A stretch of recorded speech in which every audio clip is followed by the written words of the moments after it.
Joining me today is a pioneer in the world of film criticism over on YouTube. For many years, and especially now, his bottomless amount of passion for the world of cinema has led him to become one of the leading voices in the world of film discourse. He's here today to discuss his debut film, Shelby Oaks, a supernatural horror that began as a record-breaking Kickstarter project and now has found a national theatrical distribution through Neon. It is my pleasure to welcome Chris Stuckmann onto the Oblivion Bar Podcast. Oh man, thank you so much for that very humbling intro. It's always it's so fun to hear the reaction of the guests when they hear sort of their entire. And we talked to a lot of comic creators here on the Oblivion Bar. Yeah. And to hear like basically their entire filmography or bibliography or whatever their work is sort of laid out in front of them, they generally don't know how to react. So I'm glad you found a little bit of enjoyment in that. Oh, that's great, thank you. And also your background's amazing, by the way.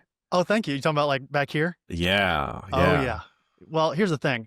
I'm a longtime Stuckmann fan, and I'm also of the army of physical media. And I have a question about that here in just a moment. So I'm going to save that for now because we're definitely going to get into that. But before we even get to Shelby Oaks, which I'm very excited to chat with you about, I need to talk to you about something that's been burning inside of me over the last couple of years. And I think it's a topic that I can't really make my mind up on, and I think you might be able to help me with. That's okay. Sure. So like you, the theater is my temple, and it's something about that. There's something about that experience that just like tickles my brain or releases that chemical that I cannot recreate in any other way. Every movie we talk about here on the show on the Oblivion Bar, I kind of have to see it in that environment in the theater with, other folks or, whatever. So again, this is sort of my long-winded way of, I'm spinning my wheels here, but I have to ask you, the first question here is, when thinking about feelings versus critical analysis in sort of film discourse, or I guess said in another way, how a movie made you feel versus how looking at a movie strictly as an art object. Are you, Chris Stuckmann, able to separate the two and sort of make up your mind what was put up on screen? Or do you find yourself sort of letting the movie wash over you and allow that euphoria to play into how you view that film going forward? I think it is almost exclusively about, for the end of the day, for me, it is about how I'm feeling and the vibes that I'm getting from something. Because, you can see, and I think that's how like really scrappy films get successful, that were made for low budgets, that you could tell that there was this real passion to get the film made. And you're not looking at it thinking like, oh, well, this isn't as refined as some of the bigger budget films I see or whatever. You're just thinking like, I can really tell the person who made this movie was like putting their heart and soul into it. Mm-hmm. And when that comes through on screen, for me, it doesn't necessarily even matter some of the things that I might normally have not maybe liked, because I can tell that this was not made to make money. This was not made to get a paycheck. This was not, this was like someone who had to tell stories. And like, I just saw a film recently that shall remain unnamed that I didn't really like necessarily, but the vibes of the movie were so good. It was such a cozy movie that felt so warm and inviting that I actually watched it a second time because I just liked that world that the filmmaker had created. And so it is, I think it changes for every movie. I don't think we can ever watch any, a film and feel always and interact with film the same way all the time. I think that's one of the things I love so much about movies is that I can watch 100 different movies and feel differently and interact with them differently because of the circumstances the movie was made, or because the way the movie makes me feel, or something the movie reminds me about from my life, or something personal that I'm bringing to the table that the filmmaker seems to also relate to. So I think it's tough to say like it's one or the other. I think it kind of changes between films. Yeah, that's a great response. And I asked the question, obviously, because as I said earlier, it's this thing that I'm sort of toying with in my head as someone, again, what we do here on the podcast on the Oblivion Bar is not, I don't think, criticism. It's really just Aaron and I, a couple dopes, talking about movies and things that we love. And I have an example of this. And I know that like letterbox ranking is not really that important. I know it's how a lot of us sort of categorize how the year went or just how we felt about a movie at that moment. And those can change, obviously. But I currently have Superman #4 on my list for 2025. And I've got like Black Bag and Caught Stealing, Weapons, Warfare sort of behind it, which I think you could maybe make an argument that those films sort of do a lot of other things really well, like from a technical standpoint, I guess, if you want to say that. And I stand by that #4 ranking, but it just sort of feels strange in my head. I'm just curious, like, if you've ever had something like that happen to you as well. Oh, I mean, I think I've put way too much stress on myself over the years whenever I do my top 10 of the year list because Oh yeah, yeah. because you feel like it's almost like you're etching it into a stone or something. Like you're like, this is how I feel forever, and blah. It's like, and it's really not that important. It's you're just kind of telling people what you loved, and and so yes, there are times where, and also there comes a time where you realize, okay, so people actually do seem to care about my opinion. That means that I should try to spread awareness for movies that maybe aren't as known. And Totally. so like, I have the years where Top Gun Maverick is my favorite movie of the year. And yeah, everybody knows about that movie, but it's true. I love that movie and I saw it 6 times in theaters. And you can't ignore that. It's like, that's a very real thing that you just experienced. But, there are times like with the movie Mass, was my favorite film of that year, which was just about a chamber piece where 2 families meet to talk about a tragedy. And it was so amazing. And so I think that if Superman is your number 4, then that's how you feel. Like, I really push back against this whole, like, our top 10 lists or our top 15 lists or whatever. They have to be these, these incredible Oscar-worthy achievements that are going to be, talked about for forever. If you loved a movie, you loved it, and sing its praises. Yeah, totally. I guess my only hang up really is that, Superman is like this sort of popcorn, and it has heart. It's I sort of see it in my head as like this like popcorn brain candy, right? But in reality, again, as you said, and as sort of the core of this silly question that I have here is like, it made me feel something very special that I haven't felt in the movie theater for a while. Maybe Top Gun Maverick is the last time that I felt like this sort of surge of dopamine, in terms of like, it just, I've never been on like the verge of, I can't believe I'm admitting this to you here in our first 10 minutes of meeting each other, Chris, but like on the verge of tears just because of how it made me feel there in the theater. It's not a perfect movie, but it made me feel something that felt important to me whenever I ranked it. Yeah, for sure. No, yeah, absolutely. I completely understand. Totally. So one more quick aside before we get to Shelby Oaks, I have to ask you again. I couldn't. Again, you are like a 5-star general in the physical media army. I'm like a second lieutenant, maybe a first lieutenant. I might have gotten a rank here recently, but I had a couple recent pickups that I was sort of excited about, and I wanted to ask you: are there any recent physical media pickups that you've had that you're really excited about? I'm pretty excited about something coming up that'll be shipped to my house pretty soon. I was able to do an audio commentary for a Blu-ray release for Lake Mungo, an Australian horror film. Yeah. It's being put out by Umbrella Entertainment, and they asked me if I'd want to do an audio commentary, and it's my first time doing one for like a movie that isn't mine. I mean, I did one for Shelby as well. That'll be on the Blu-ray, but that was a big honor. Like, that movie means a lot to me, and I've been a big supporter of it over the years, and I really am excited to get that in the mail for sure. Also, I just got Shout Factory had a sale. It was Shocktober, and they had this sale on a lot of their horror stuff, and I picked up Silver Bullet to watch. It's this 80s Stephen King novella, which became a werewolf movie with Gary Busey. And I just showed it to my you got me. Yeah. I just showed it to my buddy last night, and we had a good time. Yeah. Gosh, you've been, I think, maybe the loudest and the longest flag bearer for Lake Mungo. And I think you've talked about pretty often about how much that movie influenced you for Shelby Oaks. And, we can talk about that here in just a moment. But of course, I wouldn't ask the question if I didn't have the answer also. So if you don't mind, I have a couple that I wanted to share with you as sort of like, because I don't get to meet folks like you very often where there's that particular love, again, of physical media. Yeah. And, for instance, here we go. So I got the limited edition second sight release of The Florida Project and The Nice Guys, the 4K. Oh, wow. So, that's so cool. Yeah. I know you're a big fan of The Nice Guys as well. Incredible movie. Yeah. Where is the sequel? Give it to me. That's right. I also just got part 2 of Free Run Beyond Hero's Journey on Blu-ray. So excited to dive into that. And then speaking of Umbrella Entertainment, I haven't picked it up. I've pre-ordered the 4K for Dogma and Angel's Egg. So, oh my God, Angel's Egg. I'm so excited that's getting a theatrical release next month, finally, for the first time ever. And I'll get to see it on the big screen because like it's basically just kind of been a bootleg movie forever. So it's really cool. That sentence you just said there makes me excited and nervous at the same time because I went to go see Daft Punk's Interstellar 5555 in Yes. theaters. Yeah, so did I. The AI upscale was horrific. It Right? was. Yeah, no, it scared me. I didn't know about that, and I went and I was like so excited to see this thing, and I was like, I love. They're probably my favorite band, and I was. Oh, that's awesome. That's sick, dude. I'm showing my Daft Punk tattoo. Everybody who can't see the video. The first like minute, I was like, why does this look like silly putty? That right. Like what? Everything's goopy. What's happening? Why are there hieroglyphics on like the highway signs? You know what I mean? Yeah, like, yeah. It's crazy. And then I went to go see Perfect Blue, the 4K upscale of that. And I don't know if you had a chance to go. You're obviously busy. I did. What did you think? What did you think of that? I was very happy. Yeah, that wasn't AI, was it? That was like actual 4K, right? I asked because I don't know. Okay.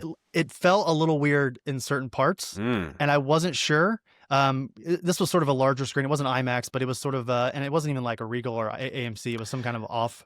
That's G Kids. G Kids, I respect greatly. G Kids, I don't think would have done that. No. Yeah. Okay, I'm gonna take your word for it, and because they actually they put a pre-order out for the 4K physical disc. So I was thinking about it. I went to go see it. I didn't necessarily love the viewing experience, but again, that could just be maybe the copy we got or something. Who knows? But sure. Okay, I've stalled enough with my own sort of fanboy questions. Let's get into Shelby Oaks here. I mentioned there in the intro, this is your directorial debut. It actually hits theaters the day that this conversation releases, which is on October 24th. Here's a brief synopsis for the listener in case for some reason they haven't heard of this movie. I would be very surprised if they haven't, but here we go. So Mia Burnett has been obsessively searching for her missing sister Riley for the past 12 years. Riley was a prominent YouTuber whose specialty was investigating supernatural phenomena.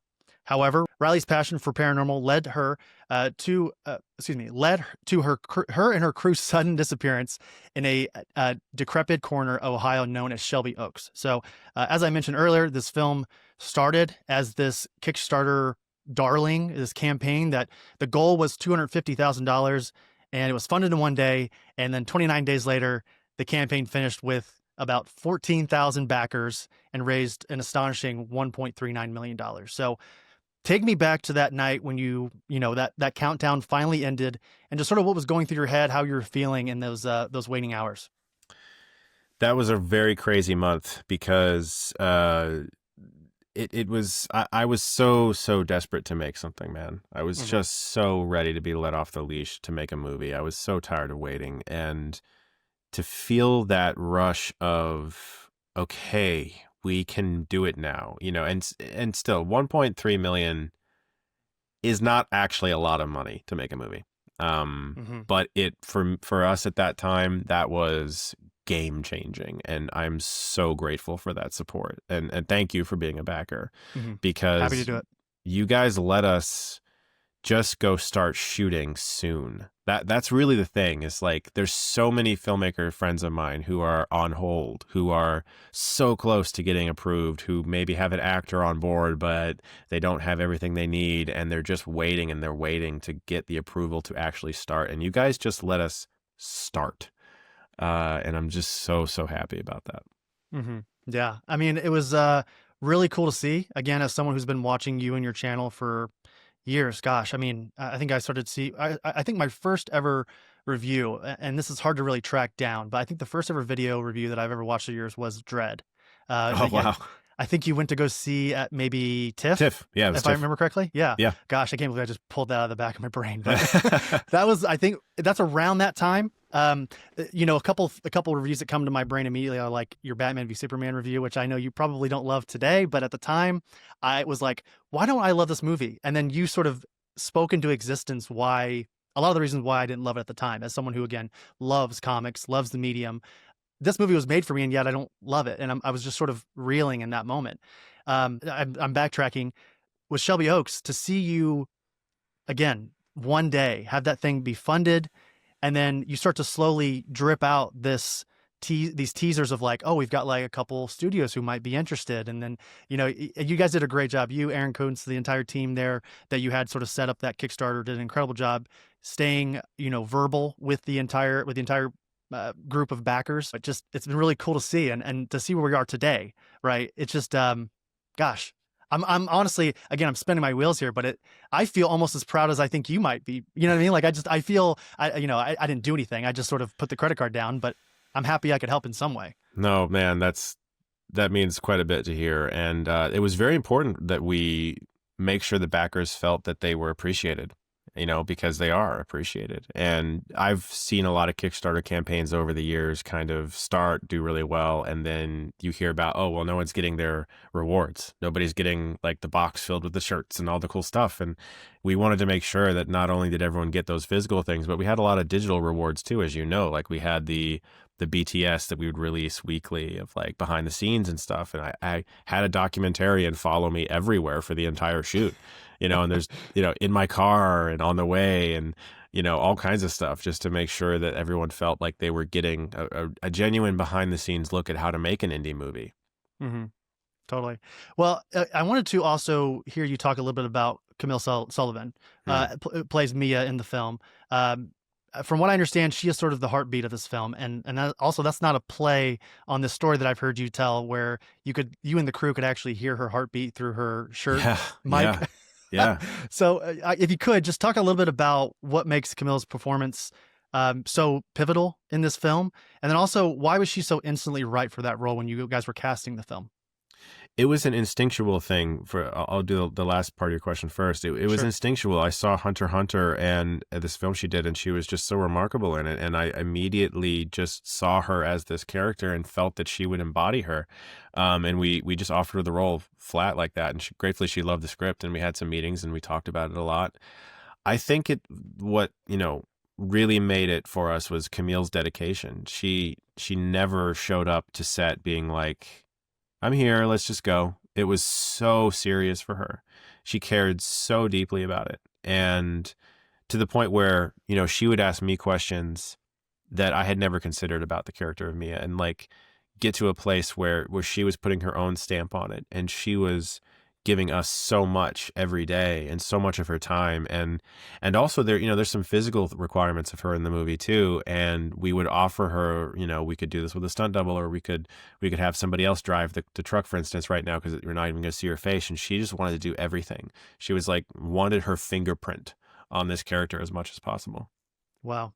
I want to sort of build off that a little bit. You mentioned again how she wants to sort of just be present and also like lead from the front. I know a lot of times when it comes to creating art, especially when it's an ensemble like film, and I often think of like comics as well, like there's a particular role that you have on this team, and if you do your job really well, the team succeeds. And if one person doesn't, the sort of the weak link sort of brings the whole project down.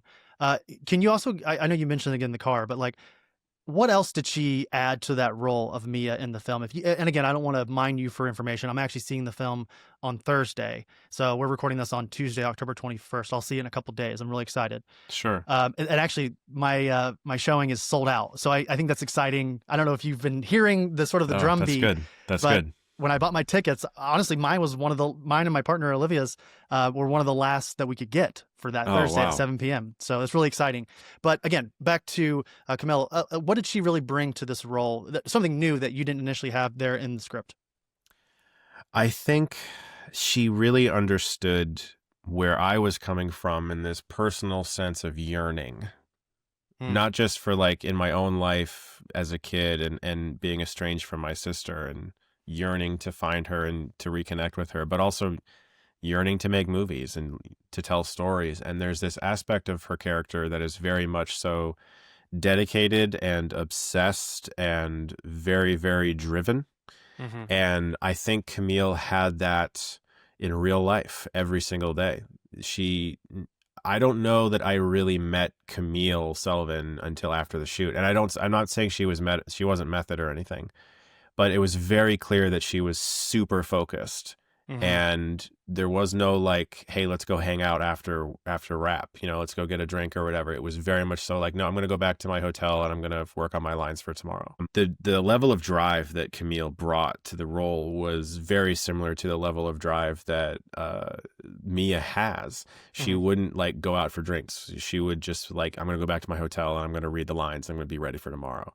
She never like partied or anything like that. There would be a lot of people who'd go out on the crew and have like a dinner or drinks afterwards. And she was always like, nope, going to go back and study for tomorrow. Wow. I mean, again, leading from the front there with sort of, she knows her process, right? Like, I think it's really easy, as you said, sort of fall into those trappings. And I see trappings as not like a negative thing, but like, Sure. you want to build that camaraderie among your team and all that. But again, if that's going to hinder your performance and sort of your process as an artist, of course, and good on her for noticing that, recognizing it, and staying away from those temptations. I'm sure that were there. And you said it here just a moment ago. You perfectly set me up for my next question. And you've talked about it to death, about your estrangement to your sister because of the church and all that.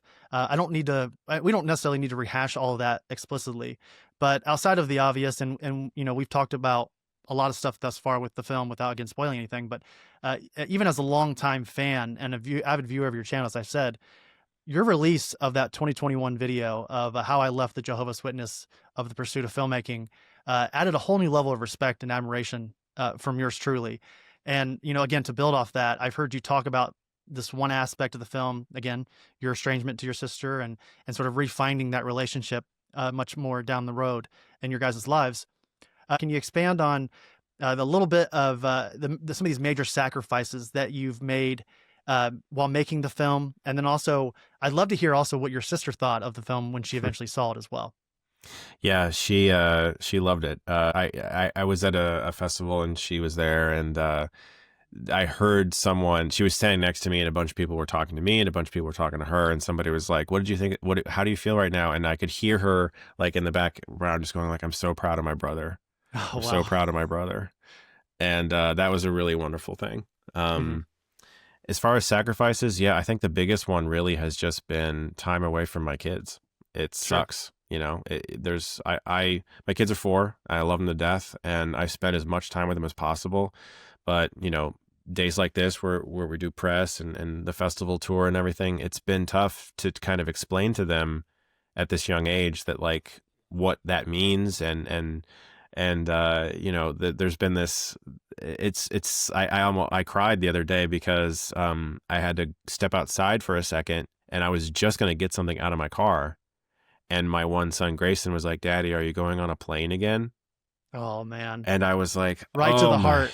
Oh, my God. I was like, no, Grayson, I'm just going to the car for a minute. I'll be right back. I don't want to take too much of your time because I want to get you back to your kids. And I know you probably have a ton of other press things you have to do for this film. Again, we're recording this the week of the release of the film. So as we close out this conversation, Chris, my gosh, what an absolute honor it was to chat with you here today. Again, as a longtime fan of yours, I'll say it one more time here in a moment, but I honestly didn't think that a moment like this would ever exist. Wow. Like where I actually get to chat with you about not just like even your channel, but also this to me, and your channel is very important to folks like myself who love to hear sort of the discourse of film. This feels much bigger to me, and I think probably to you as well in some way. So I'd love to end this conversation by talking about intention. I know you've said that you don't really have any plans of quitting that aforementioned YouTube channel, but for years it felt like your main intention with film was fostering a community of like-minded movie lovers and celebrating it with folks like myself who would watch your reviews either, I tried not to watch them before I see the film, but if I saw you covered a film, it would often intrigue me to go see that film. And I think there are many examples, but the one that really comes to mind immediately is like Puss in Boots: The Last Wish. Oh, yeah. No chance of seeing that film, Chris, until I saw that you reviewed it. And again, speaking of like not watching a review before, like I see the film, I had to watch that one because I'm like, why is Chris reviewing Puss in Boots: The Last Wish? I went to go see it. I was in an empty theater by myself. And when I tell you it was one of my favorite movies that year, because of your review and your sort of, you talked about it earlier, sort of the propping up of film that maybe doesn't get that sometimes, Sure. It's such a good movie. It is so good. It is awesome. I need a 4K of that. But anyway, I'm going to quote Making Movies. I don't know if you've read this here, but he says this about intention. He says, I have read that book. You've read this one? I assume you at least own it, if not read it. No, I've read it. It's incredible. I think Sidney Lumet has the best directorial debut of all time with 12 Angry Men. Like, it's insane. It's a top 5 film for me right there. Yeah. 12 Angry Men. Yeah. So Lumet says here, this is what he says about intention. So he says, under the best circumstances, when you set out to tell a story and the scriptwriter and the director discuss their intention with film, you can sometimes achieve the third intention, where you can see the work evolve in others. The result contains revelations, feelings, and ideas that you never knew existed. So, Chris, final question here for you. Can you think back to what your initial intention was with this story? And then also, how did that intention evolve over time once you started discussing it and planning it with some of your, your staff? I wouldn't say staff, but sort of the other folks that have worked on this film with you during the Kickstarter and otherwise. Oh my God. I mean, like, we were the tiniest Pokemon when we started working on this movie, and we have You're a evolved. Togepi. Yes, we have evolved into other forms. It started as the type of thing where it was like, no, let's just shoot this with our savings, and I'm just going to upload it to YouTube and call it a day because I can't wait anymore. I need to be making things. And the fact that that was the initial impetus that then just kept getting bigger to the point where I had like that the ideas were not containable anymore, and they were just kind of flowing. And it just, as soon as that happened, it was going outside of the type of thing that I could have self-financed. I realized, okay, we're going to have to go to other places to try to find money. And so it evolved constantly. I mean, it changed when Camille signed on, and I suddenly was working with this incredible actress who could bring so much to the movie. It would change when Aaron Kuntz first, I met him at Fantastic Fest, and he showed interest in it. Of course, when Flanagan saw a rough cut of the movie and wanted to be involved, like, there was this constant set of mountains that we were kind of climbing, and then we would get to a peak and then look at the next mountain and be like, hey, we're going to try to climb this one now. And I don't know that it ever was. I think it was just constantly doing that all the time. Mm-hmm. Wow. I mean, it's really refreshing to hear you say that too, because I think a lot of times as artists, you sort of go in with this vision, and some people have a hard time sort of separating from that. I'm a firm believer that collaboration sort of instigates the best story. You know, you often in our brains, we think we have this perfect idea, a nugget of an idea of a story. But then a lot of times I've found, and I'm sure you probably have found this in some way or another, bouncing those ideas off of another person and sort of getting their perspective on that idea can really sharpen that idea in a way that you wouldn't be able to do by yourself. That's true. No, absolutely. The best idea in the room is the best idea in the room. It doesn't matter if it's the directors or if it's, a PA or something. Like I was very, very clear when we were shooting this movie. Like I said it from day one. I was like, do not be afraid to come up to me and say that you have a thought, because I've been on indie sets in Ohio with my friends as actors, where I could see that the director was a tyrant and difficult to work with and a nightmare. And I wanted to make sure that everybody on set knew making movies is supposed to be fun. Let's have fun. Let's have a good time making this movie. It's going to be stressful. It's going to be a lot of hard work, but let's have fun. And I wanted to make sure that everybody could come up to me and say, like, here's an idea I had for this, or what do you think about it? And the best part is that you have department heads. You have a costume designer, and they are the head of their department. All costumes, all wardrobe things go through them. Director of photography, head of all camera. These are like the little presidents of all of the departments, and they can all have control over their departments. But then at the end of the day, they can come up to me and be like, for instance, costume designer Shauna Nova Foley can come up and be like, I know we talked about green for this, but what do you think about blue for this? And here's this type of fabric, and here's what I think it means. And you're watching all of these people who are artists in their own right, bringing their own artistic craft and their own years of knowledge to you and offering it to you. And so that's why you want to foster a really great experience on set for people, is so that they're going to make your movie better. Totally. Yeah. This is the part of the show where I play that clip from Shauna where she compares you to a mixture of Stanley Kubrick and David Fincher. It's sort of like your directing style on set. No, I'm kidding. Yeah. No, Shauna's amazing. I love her. She's great. Well, Chris, if you can, as we close out this conversation, give me 30 seconds here just to let the facade totally fade away so I can quickly fanboy. So again, as I said earlier, been a dedicated viewer of yours and your channel for a long time. And not only were you a central influence for me to look at film with a sharper eye, and not just someone who finally convinced me to give anime that real shot as a young person.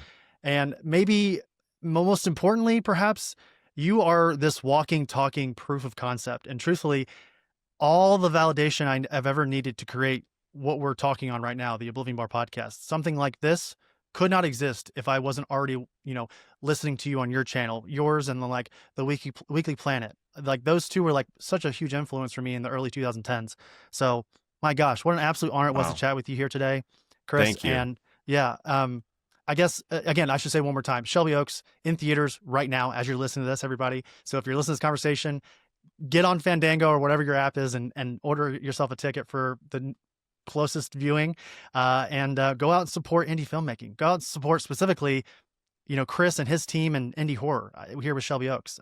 So Chris, anything that I left off, anything you want to say before we head out of here? Well, thank you. First off, wow, I'm so humbled by all of that. No, you said it all, man. That was wonderful. Awesome. Well, I'll have links for everything. Everybody, just as you're listening to this, I'll have links for Chris's social media and all the Shelby Oaks. The tickets that you can buy, I'll have that in the link. So again, Chris, what an honor, man. I would love to get you back on at some point when you're not so busy, and Sure. we could chat for a little longer. I want like an hour of just physical media chat. If we can do that at some point, my gosh, that would be like we could end the show. I think I'm good after that. I think. Yeah, that'd be awesome, man. Thank you. Cool. All right, Chris. Well, we'll talk to you soon.